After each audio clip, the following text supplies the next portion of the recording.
Radiodifusión Argentina al exterior.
Hola a todos. Hola a todos.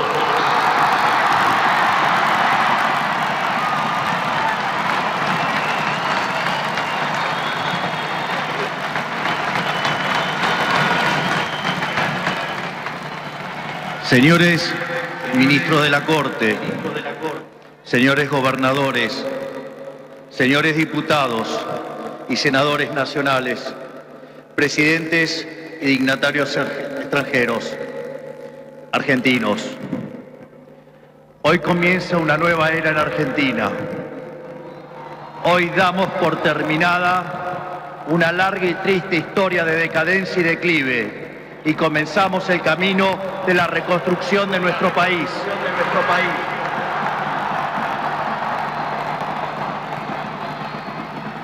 Los argentinos, de manera contundente, han expresado una voluntad de cambio que ya no tiene retorno. No hay vuelta atrás. Hoy enterramos décadas de fracaso, peleas intestinas y disputas sin sentido. Peleas que lo único que han logrado es destruir nuestro querido país y dejarnos en la ruina. Hoy comienza una nueva era en Argentina, una era de paz y prosperidad, una era de crecimiento y desarrollo, una era de libertad y progreso. Hace 200 años, un grupo de ciudadanos argentinos reunidos en San Miguel de Tucumán le dijeron al mundo que las Provincias Unidas del Río de la Plata no eran más una colonia española y que a partir de ese histórico momento seríamos una nación libre y soberana. Durante décadas nos enfrentamos en disputas internas acerca de cuál debía ser la forma institucional que nuestro país necesitaba. En 1853, luego de 40 años de haber declarado la independencia, bajo el auspicio de un pequeño grupo de jóvenes idealistas que hoy conocemos como la generación del 37, decidimos como pueblo abrazar las ideas de la libertad.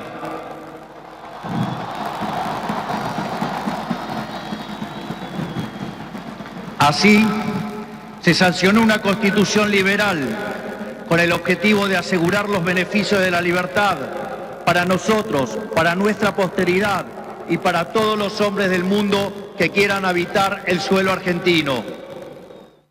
Lo que vino después de la sanción de esa constitución de fuerte raigambre liberal fue la expansión económica más impresionante de nuestra historia. De ser un país de bárbaros enfrascados en una guerra sin cuartel, pasamos a ser la primer potencia mundial. Para principios del siglo XX éramos el faro de luz de Occidente. Nuestras costas recibían con brazos abiertos a millones de inmigrantes que se escapaban de una Europa devastada en búsqueda de un horizonte de progreso. Lamentablemente, nuestra dirigencia era el modelo que nos había hecho rico y abrazaron las ideas empobrecedoras del colectivismo.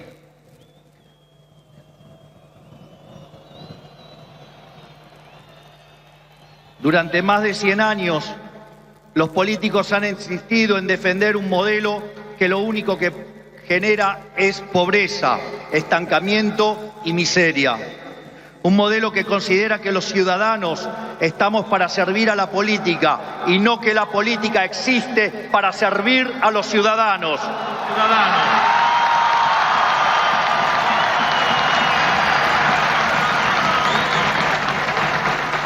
Un modelo que considera que la tarea de un político es dirigir la vida de los individuos en todos los ámbitos y esferas posibles. Un modelo que considera al Estado como un botín de guerra que hay que repartir entre los amigos. Señores, ese modelo ha fracasado. Ha fracasado en todo el mundo, pero en especial ha fracasado en nuestro país. Así como la caída del muro de Berlín marcó el final de una época trágica para el mundo, estas elecciones han marcado el punto de quiebre de nuestra historia.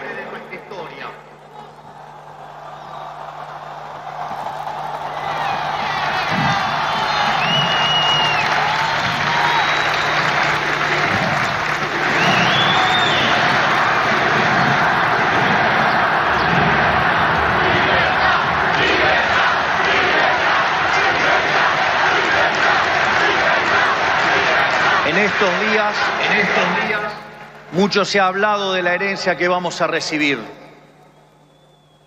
Dejen que sea muy claro en esto.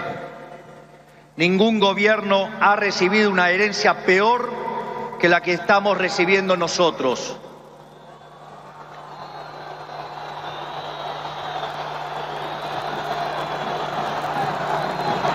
El kirchnerismo, que en sus inicios se jactaba de tener superávit gemelos, esto es, superávit fiscal y externo, hoy nos deja déficit gemelos por 17% del PBI.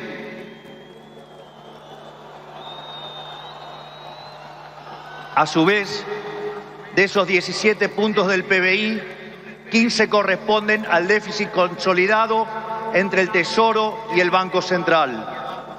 Por lo tanto, no existe solución viable en la que se evite atacar al déficit fiscal. Al mismo tiempo, de esos 15 puntos de déficit fiscal, 5 corresponden al Tesoro Nacional y 10 al Banco Central, por lo que la solución implica, por un lado, un ajuste fiscal en el sector público nacional de 5 puntos del PBI, que a diferencia del pasado, caerá casi totalmente sobre el Estado y no sobre el sector privado.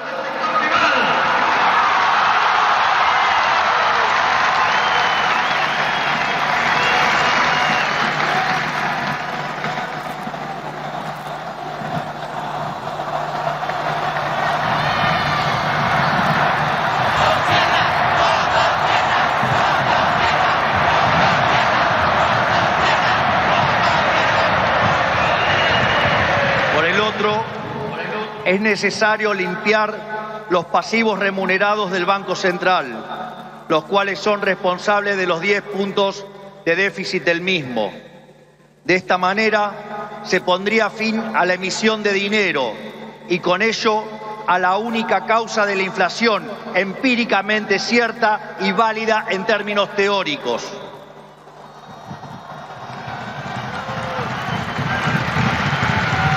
Sin embargo, dado que la política monetaria actúa con un rezago que oscila entre 18 a 24 meses, aun cuando hoy dejemos de emitir dinero, seguiremos pagando los costos del desmadre monetario del gobierno saliente.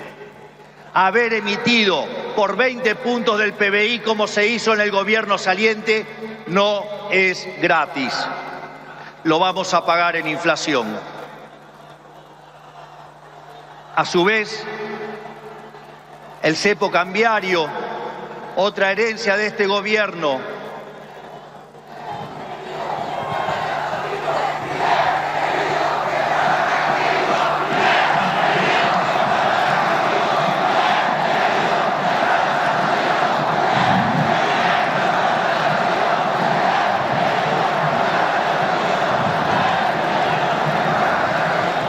a su vez, el cepo cambiario, otra herencia de este gobierno, no solo constituye una pesadilla social y productiva, porque implica altas tasas de interés, bajo nivel de actividad, escaso nivel de empleo formal y salarios reales miserables que impulsan el aumento de pobres e indigentes, sino que además el sobrante de dinero en la economía hoy es el doble que había en la previa del Rodrigazo.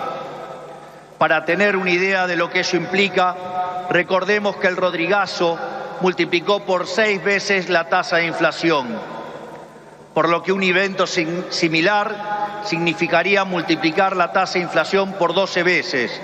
Y dado que la misma viene viajando a un ritmo del 300%, podríamos pasar a una tasa anual del 3.600. A su vez, tranquilos que no termina acá, la herencia sigue. A su vez, dada la situación de los pasivos remunerados del Banco Central, la cual es peor que la que había en la previa de la hiperinflación de Alfonsín, en muy poco tiempo se podría cuadruplicar la cantidad de dinero y con ello llevar a la inflación a niveles del 15.000% anual. Esta es la herencia que nos dejan, una inflación plantada del 15.000% anual, la cual vamos a luchar contra uñas y dientes para erradicarla.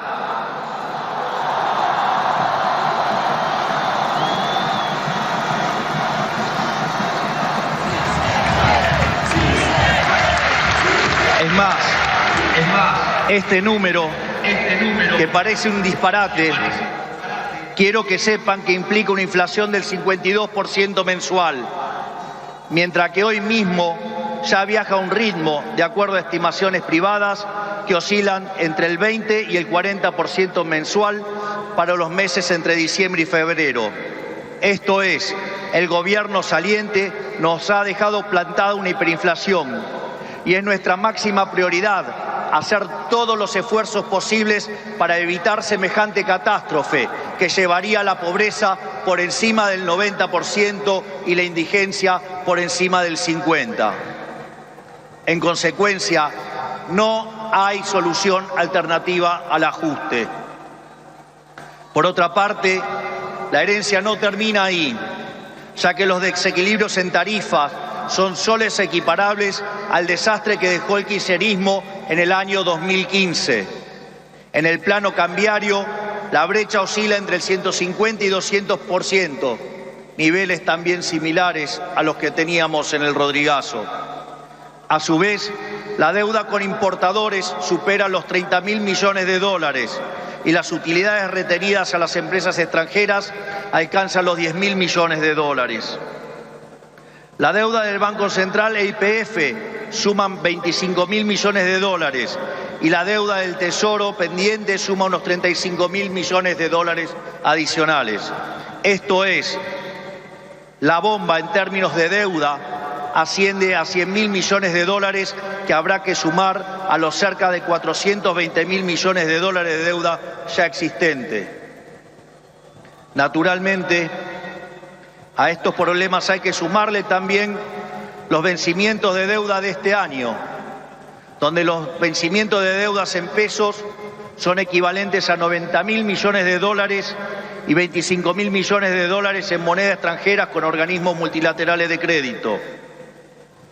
Sin embargo, con mercados financieros cerrados y el acuerdo con el FMI caído por los brutales incumplimientos del gobierno saliente, el rollover de deuda es por demás desafiante aún para el mítico cíclope.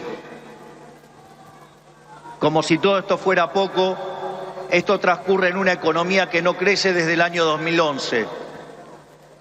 Y en línea a lo anterior, el empleo formal en el sector privado se mantiene estancado en 6 millones de puestos de trabajo, llegando a la locura que el mismo es superado en un 33% por el empleo informal.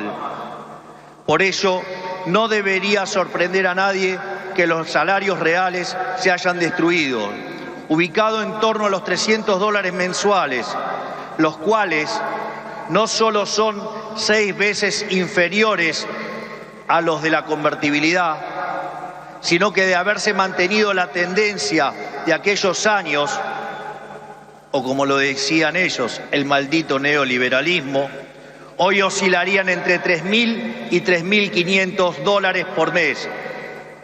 Nos han arruinado la vida. Nos han hecho caer por 10 veces nuestros salarios. Por lo tanto, tampoco nos debería sorprender que el populismo nos esté dejando 45% de pobres y 10% de indigentes. Luego de dicho cuadro de situación, que a todas luces parece irremontable, debe quedar claro que no hay alternativa posible al ajuste. Tampoco hay lugar a la discusión entre shock y gradualismo. En primer lugar, porque desde el punto de vista empírico, todos los programas gradualistas terminaron mal, mientras que todos los programas de shock, salvo el de 1959, fueron exitosos. En segundo lugar, porque desde el punto de vista teórico, si un país carece de reputación, como lamentablemente es el caso de Argentina, los empresarios no invertirán hasta que vean el ajuste fiscal, haciendo que el mismo sea recesivo. En tercer lugar, y no por ello menos importante, para hacer gradualismo es necesario que haya financiamiento. Y lamentablemente, tengo que decírselos de nuevo, no hay plata.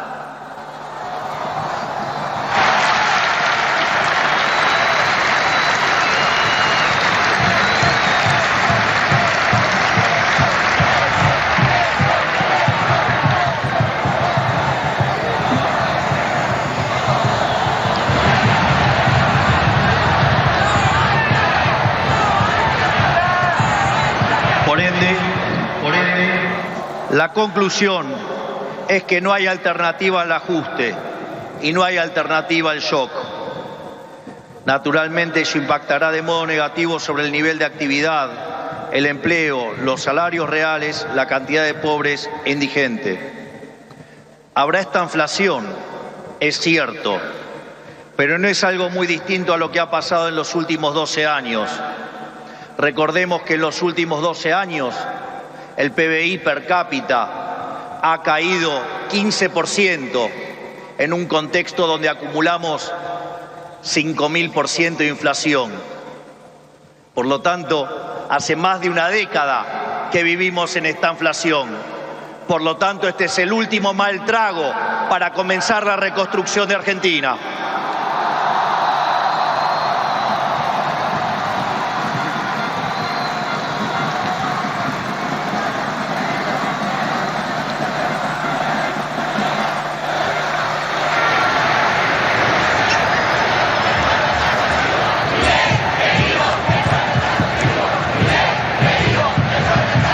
A su vez, luego del acomodamiento macro que vamos a impulsar, el cual será menos doloroso cuanto mayor sea la caída del riesgo país y cuanto mejor sea nuestra contención desde el Ministerio de Capital Humano, la situación comenzará a mejorar. Esto es, habrá luz al final del camino.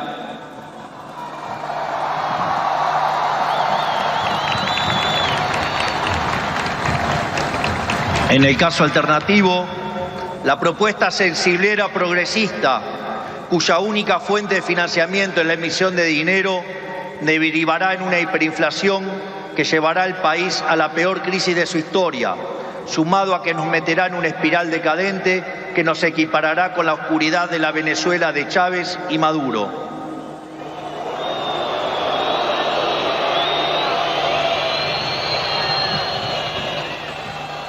Por lo tanto, luego de semejante cuadro de situación, no pueden quedar dudas que la única oposición posible es el ajuste, un ajuste ordenado y que caiga con toda su fuerza sobre el Estado y no sobre el sector privado.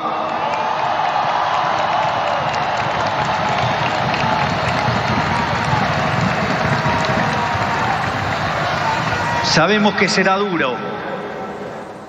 Por eso quiero también traerles una frase sobresaliente de uno de los mejores presidentes de la historia argentina, que fue Julio Argentino Roca. Nada grande, nada estable y duradero se conquista en el mundo cuando se trata de la libertad de los hombres y del engrandecimiento de los pueblos, si no es a costa de supremos esfuerzos y dolorosos sacrificios. Pero nuestros desafíos no terminan solamente en el plano económico. El nivel de deterioro de nuestro país es tal que abarca todas las esferas de la vida en comunidad. En materia de seguridad, Argentina se ha convertido en un baño de sangre. Los delincuentes caminan libres mientras los argentinos de bien se encierran tras las rejas. El narcotráfico se apoderó lentamente de nuestras calles, a punto tal que una de las ciudades más importantes de nuestro país ha sido secuestrada por los narcos y la violencia. Nuestras fuerzas de seguridad han sido humilladas y maltratadas durante décadas. Han sido abandonados por una clase política que le ha dado la espalda a quienes nos cuidan. La anomia es tal que solo el 3% de los delitos son condenados. Se acabó con el siga-siga de los delincuentes.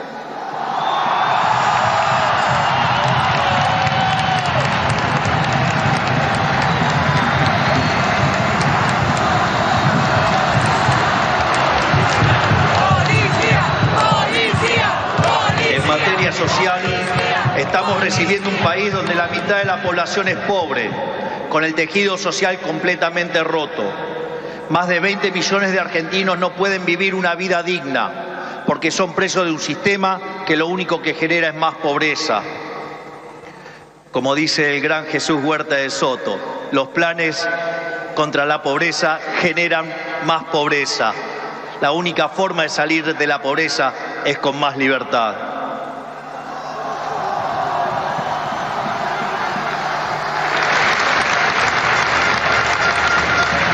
Al mismo tiempo, 6 millones de chicos hoy a la noche se irán a dormir con hambre, que caminan descalzos por la calle y otros que cayeron en la droga.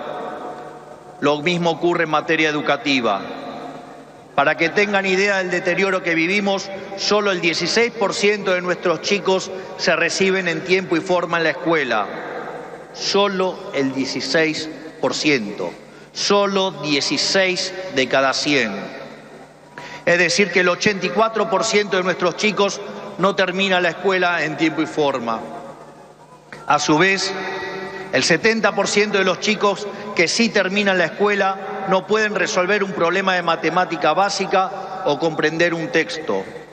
De hecho, en las últimas evaluaciones PISA, la Argentina se encuentra en el puesto 66 de 81 y séptima en América Latina, siendo que Argentina fue el primer país en terminar con el alfabetismo en el mundo. si se levantara Sarmiento y viera qué hicieron de la educación.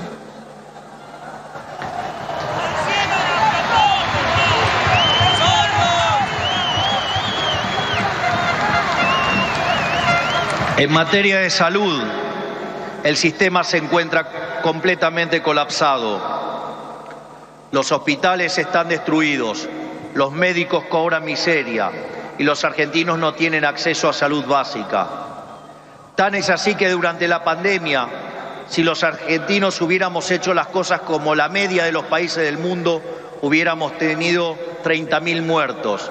Pero gracias al Estado Te Cuida y su ineficiencia, 130.000 argentinos perdieron la vida.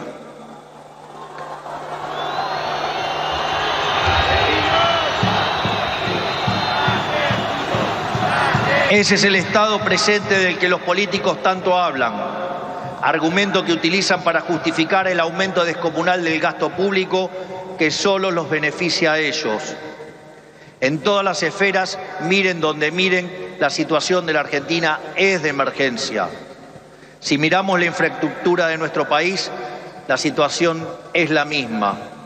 Solo el 16% de nuestras rutas se encuentran asfaltadas y solo el 11% se encuentra en buen estado.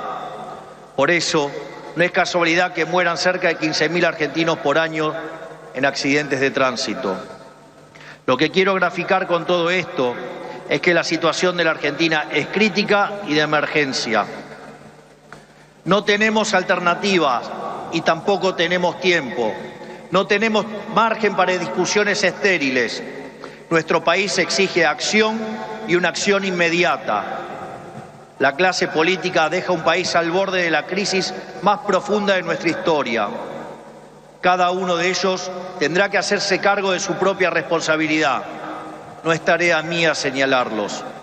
No buscamos ni deseamos las duras decisiones que habrá que tomar en las próximas semanas, pero lamentablemente no nos han dejado opción. Sin embargo, nuestro compromiso con los argentinos es inalterable. Vamos a tomar todas las decisiones necesarias para arreglar el problema que causaron 100 años de despilfarro de la clase política, aun cuando al principio sea duro.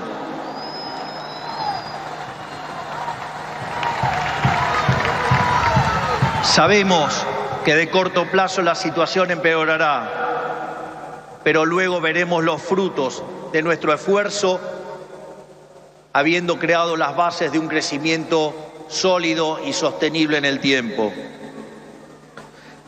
También sabemos que no todo está perdido. Los desafíos que tenemos son enormes, pero también lo es nuestra capacidad para superarlos.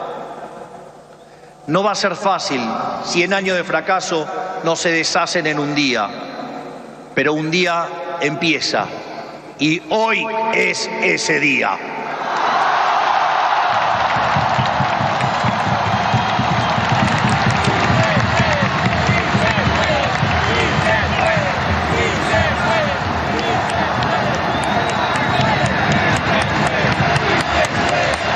Hoy empezamos a desandar el camino de la decadencia y comenzamos a transitar el camino de la prosperidad.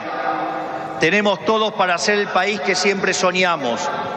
Tenemos los recursos, tenemos la gente, tenemos la creatividad y, mucho más importante, tenemos la resiliencia para salir adelante.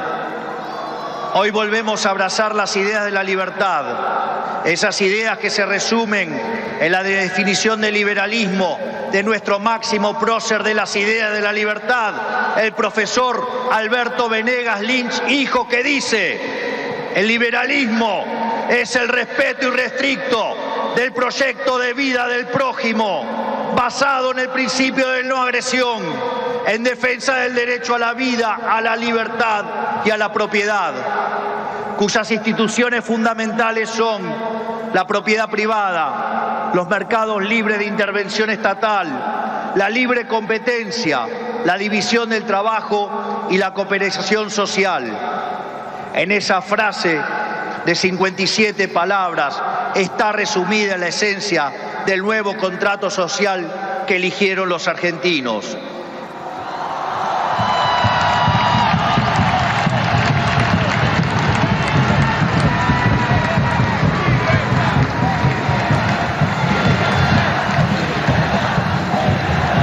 Este nuevo contrato social nos propone un país distinto, un país en el que el Estado no dirija nuestras vidas, sino que vele por nuestros derechos, un país en el que las hace, las paga.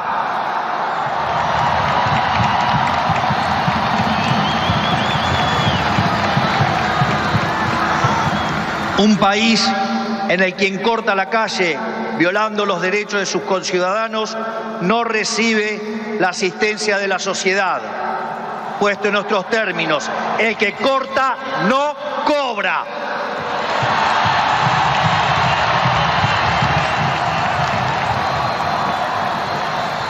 Un país que dentro de la ley permite todo, pero fuera de la ley no permite nada. Un país que contiene a quienes lo necesitan, pero no se deja extorsionar por aquellos que utilizan a quienes menos tienen para enriquecerse a ellos mismos.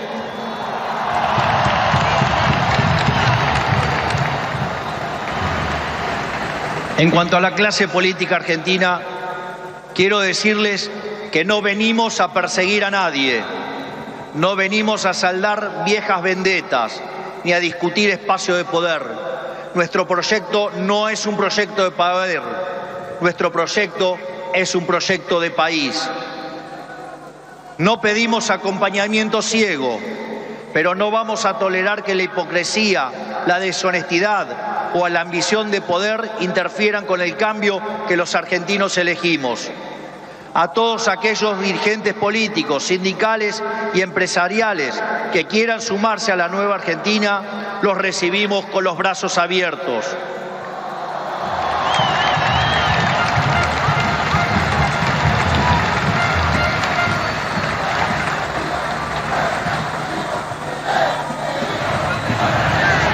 Así, no importa de dónde venga, no importan qué hayan hecho antes, lo único que importa es hacia dónde quieren ir.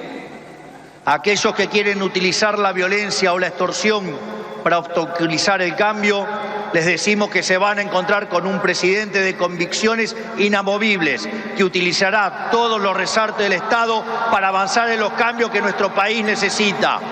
No vamos a claudicar, no vamos a retroceder, no nos vamos a rendir. Vamos a avanzar con los cambios que el país necesita, porque estamos seguros que abrazar las ideas de la libertad es la única manera en la que podremos salir del pozo en el que nos han metido.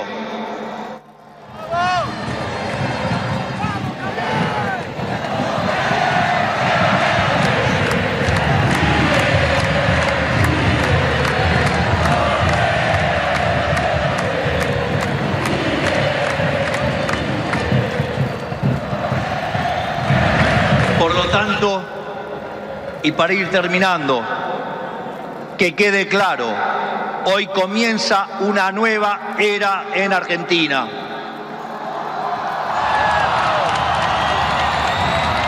El desafío que tenemos por delante es titánico, pero la verdadera fortaleza de un pueblo se mide en cómo enfrenta los desafíos cuando se presentan. Y cada vez que creemos que nuestra capacidad para superar esos desafíos ha sido alcanzada, miramos al cielo y recordamos que esa capacidad bien podría ser ilimitada. El desafío es enorme, pero lo afrontaremos con convicción, trabajaremos sin descanso y llegaremos a destino. No es casualidad que esta inauguración presidencial ocurra durante la fiesta de Hanukkah, la fiesta de la luz, ya que la misma celebra la verdadera esencia de la libertad. La guerra de los macabeos es el símbolo del triunfo de los débiles por sobre los poderosos, de los pocos por sobre los muchos, de la luz por sobre la oscuridad y sobre todas las cosas, de la verdad por sobre la mentira. Porque ustedes saben que prefiero decirles una verdad incómoda antes que una mentira confortable.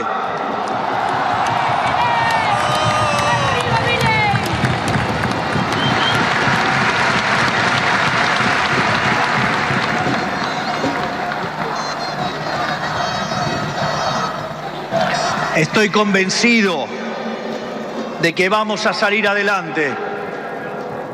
Recuerdo cuando hace 2 años, junto a la doctora Villarruel, hoy vicepresidente de la Nación, ingresamos a esta casa como diputados. Recuerdo que en una entrevista me habían dicho: pero si ustedes son 2 en 257, no van a poder hacer nada. Y también recuerdo que ese día la respuesta fue una cita del libro de Macabeos 3:19, que dice que la victoria en la batalla no depende de la cantidad de soldados, sino de las fuerzas que vienen del cielo.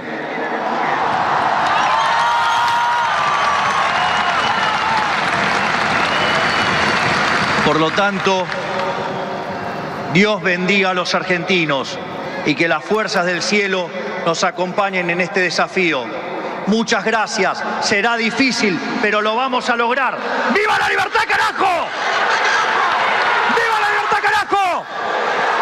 ¡Viva la libertad, carajo! Conforme A ponerse de pie que vamos a salir.